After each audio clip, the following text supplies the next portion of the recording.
Assalamualaikum warahmatullahi wabarakatuh. Kami dari kelompok 6 dari Universitas Cokro Aminoto Palopo semester 6 gabungan 2 jaringan. Di sini kami akan mempresentasikan materi mengenai metodologi Network Development Life Cycle atau bisa disebut dengan NDLC. Adapun materi yang akan kita bahas yaitu yang pertama, pengertian metodologi. Kemudian yang kedua, pengertian verifikasi dan validasi jaringan. Yang ketiga, pengertian Network Development Life Cycle atau NDLC. Yang keempat, 6 tahapan penerapan NDLC. Langsung saja kita masuk pada materi pembahasannya. Baiklah, langsung saja kita masuk pada materi pertama, yaitu pengertian metodologi. Metodologi penelitian dalam ilmu komputer atau sistem teknologi informasi adalah kumpulan dari metode, prosedur, teknik, tool, serta pendokumentasian yang membantu peneliti dalam melaksanakan sebuah penelitian pada bidang ilmu komputer, sistem informasi dan teknologi informasi.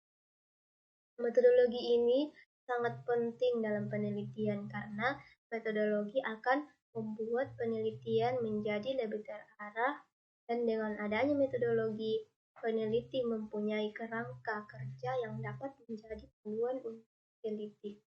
Mengapa perlu menggunakan metodologi dalam pengembangan sebuah sistem informasi? Ya, karena metodologi terdapat 3, yaitu yang pertama dapat mendata semua kebutuhan secara akurat, dan yang kedua yaitu memberikan metode yang sistematis dalam pengembangannya sehingga perkembangan dapat dimonitor secara efektif, dan yang ketiga yaitu memberikan sistem informasi dalam waktu dan biaya yang tepat. Itulah materi yang pertama, yaitu pengertian metodologi. Saya kembalikan ke moderator untuk melanjutkan membaca materi yang kedua. Selanjutnya kita melangkah pada poin yang kedua, yaitu tentang pengertian verifikasi dan validasi jaringan. Nah, pengertian verifikasi adalah suatu teori filsafat positif logis di dalam memilih metode pengalaman, dalam artian bahwa suatu sumber yang didasarkan pengetahuan serta pengamatan dengan melalui analisis logis dengan bantuan berupa simbol-simbol logika dengan menggunakan metode dalam pemecahan masalah dengan melalui metode empirik. Nah, dengan kegiatan tersebut, verifikasi memberikan konfirmasi objektif bahwa output desain dari komponen tertentu memenuhi persyaratan yang ditentukan. Namun sebaliknya, validasi perangkat lunak mengkonfirmasi kepatuhan produk perangkat lunak akhir dengan kebutuhan pengguna. Sedangkan pengertian validasi jaringan yaitu suatu ukuran yang menunjukkan tingkat kevalidan atau juga kesahihan pada suatu instrumen. Hal tersebut berarti bahwa suatu instrumen tersebut akan dikatakan atau dianggap valid apabila sanggup atau mampu mengukur apa yang diinginkan. Nah, untuk materi selanjutnya saya persilakan teman saya untuk melanjutkannya. Baiklah, materi selanjutnya yaitu pengertian Network Development Life Cycle atau NDLC. Nah, desain jaringan life cycle atau NDLC adalah seperangkat strategi untuk meningkatkan atau mengganti sistem jaringan. NDLC mendefinisikan siklus proses perancangan atau pengembangan suatu sistem jaringan komputer. NDLC mempunyai elemen yang mendefinisikan fase, tahapan, langkah, atau mekanisme proses spesifik. Kata cycle merupakan kunci deskriptif dari siklus hidup pengembangan sistem jaringan yang menggambarkan secara keseluruhan proses dan tahapan pengembangan sistem jaringan yang berkesinambungan. Kemudian 6 tahapan penerapan dalam NDLC. Yang pertama yaitu analisis, yang kedua yaitu desain, Yang ketiga yaitu simulation prototype, dan yang keempat implementation, yang kelima monitoring, dan yang keenam manajemen. Tahapan penerapan NDLC yang pertama yaitu analisis. Pada tahapan ini dibutuhkan analisa permasalahan yang muncul, analisa keinginan user, serta kebutuhan hardware yang akan digunakan dalam analisa topologi jaringan yang sudah ada saat ini. Metode yang biasa digunakan pada tahap ini adalah wawancara, survei langsung atau observasi, membaca blueprint dokumentasi, kemudian dilakukan telah terhadap setiap data yang diperoleh. Pedoman dalam melakukan tahap analisis ini adalah yang pertama, user people atau jumlah user, media hardware dan software atau peralatan yang ada, status jaringan, ketersediaan data yang dapat diakses dari peralatan aplikasi software yang digunakan. Yang ketiga, data atau jumlah pelanggan, jumlah inventaris sistem keamanan yang jumlah ada, yang sudah ada dalam mengamankan data. Yang keempat, network, yaitu konfigurasi jaringan, volume trafik jaringan, protokol, network monitoring yang ada saat ini. Yang terakhir, perencanaan fisik, yaitu masalah fisik, tata letak, ruang khusus, sistem keamanan yang ada, dan kemungkinan akan pengembangan ke depan. Yang kedua yaitu perancangan atau desain. Dari data-data yang didapatkan sebelumnya, tahapan desain ini akan membuat gambar desain topologi jaringan interkoneksi yang akan dibangun.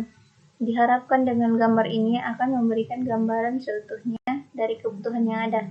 Desain bisa berupa desain struktur topologi, desain akses data, desain layout pengkabelan, dan sebagainya, yang akan memberikan gambaran jelas tentang proyek yang akan dibangun. Biasanya hasil dari desain berupa yang pertama, gambar-gambar topologi seperti server farm, firewall, data center, storage, last mile, pengkabelan, titik akses, dan sebagainya. Yang kedua, gambar-gambar detail estimasi kebutuhan yang ada. Di sini saya akan melanjutkan materi dari Widya, masih tentang tahapan dalam NDLC atau Network Development Life Cycle. Di sini tahapan yang ketiga yaitu simulasi atau simulation prototype, melakukan penerapan sistem dalam skala kecil atau tahap uji coba pada sistem jaringan yang akan dibangun. Beberapa pekerja jaringan akan membuat dalam bentuk simulasi dengan bantuan tool khusus di bidang network seperti boson, packet tracker, netsim, dan sebagainya. Hal ini dimaksudkan untuk melihat kinerja awal dari jaringan yang akan dibangun dan sebagai bahan presentasi dan sharing dengan network lain. Namun, karena keterbatasan perangkat lunak simulasi ini, banyak para pekerja jaringan yang hanya menggunakan alat bantu tool Visio untuk membangun topologi yang akan didesain.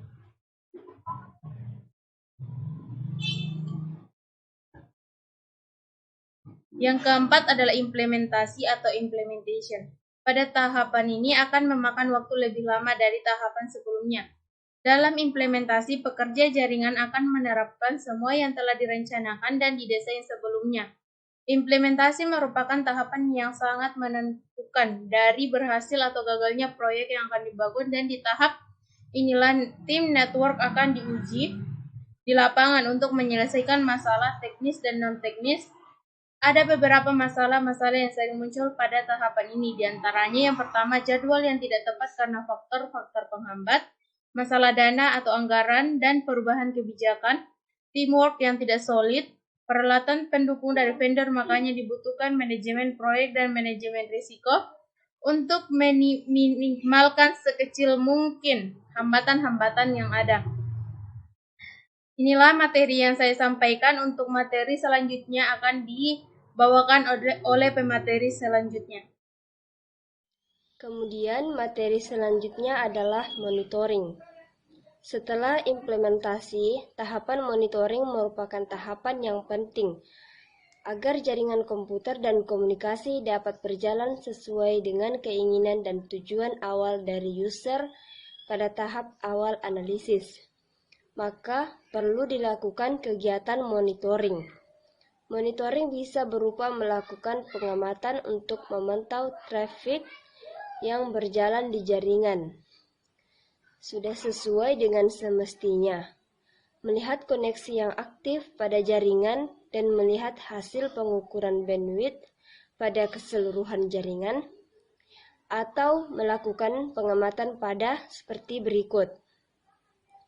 Yang pertama, infrastruktur hardware dengan mengamati kondisi reliability atau kehandalan sistem yang telah dibangun, yaitu reliability sama dengan performance ditambah availability ditambah security. Kemudian yang kedua, memperhatikan jalannya paket data di jaringan, yaitu pewaktuan, latensi, peak time, dan throughput. Kemudian yang ketiga, metode yang digunakan untuk mengamati kondisi jaringan dan komunikasi secara umum secara terpusat atau tersebar. Kemudian yang keempat, pendekatan yang paling sering dilakukan adalah pendekatan network management.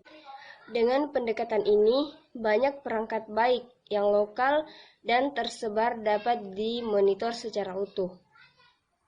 Yaitu manajemen. Pada tahap manajemen ini akan dilakukan beberapa langkah pengelolaan agar sistem yang telah dibangun dapat berjalan sesuai dengan yang diharapkan. Pada level manajemen atau pengaturan adalah satu yang menjadi perhatian khusus adalah masalah kebijakan atau policy. Kebijakan perlu dibuat untuk membuat atau mengatur agar sistem yang telah dibangun dan berjalan dengan baik dapat berlangsung lama dan unsur reliability terjaga. Mungkin itu saja yang dapat saya sampaikan. Kurang dan lebihnya mohon dimaafkan. Wassalamualaikum warahmatullahi wabarakatuh.